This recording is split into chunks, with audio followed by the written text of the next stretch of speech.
TechLife Notebook S. Ito ma'am ay naka 512 na, then siya yung RAM niya ay naka 8. Pero expandable pa din naman to ma'am. 6,600 ang kanyang battery, naka Windows 11 and then naka 12 Gen Core i3 na to.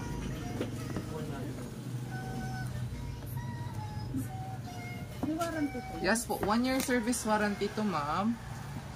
Once na mayroon naman siya ng problema, punta lang po kayo dito. Pero the rest naman ma'am, sa mga na-encounter namin, wala naman po.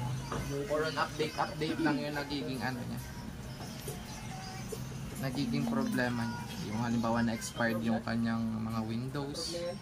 Ako. Napaka-slim. Slim design siya.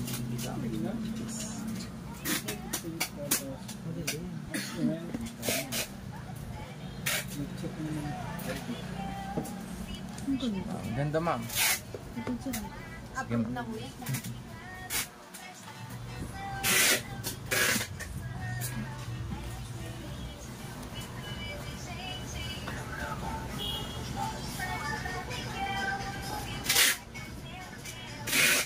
Ano ba na yung kumari ka ma'am na eh? Ako wala ka naman.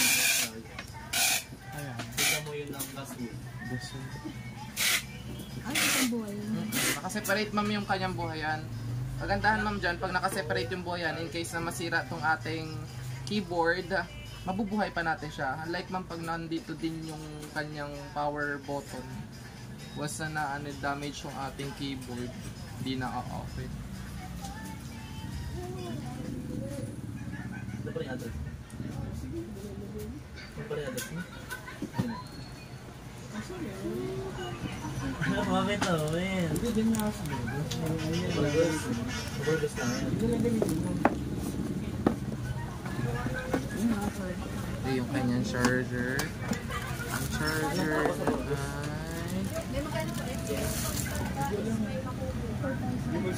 Type-C yung kanyang charger. 6,600 mAh yung kanyang battery. So dito naman ma'am, may pre-install na. Lifetime na po, hindi na ma-expired yung mga Microsoft na ilalagay dyan. Kasi yung nakalagay dito ay ma-expire. I-install na. I-install na din po. Pre na yun ma'am, saka mayroon na din tong mga mousepad na kasama. May paperman pa po ba siya? Okay na ba, Badels? Sa home credit? May paperman pa si ma'am? Connect lang natin sa Wi-Fi. 29,999, naka-Core i3 ka na. Ang down nila ma'am ay, magkano down? 4K. 4,000. Ito na rin si Bata.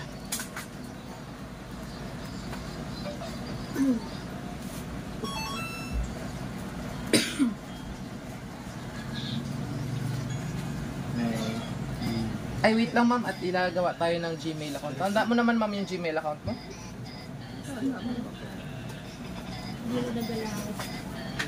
Uy, pagkakaang may yung book mo. Diba may business ka na? Ilalagay ko dito. Date of expiration.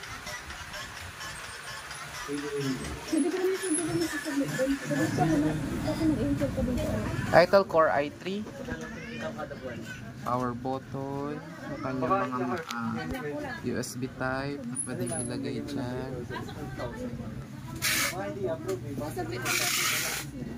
Mare, sasaglit lang daw si ma'am sa opisina. Sige ma'am.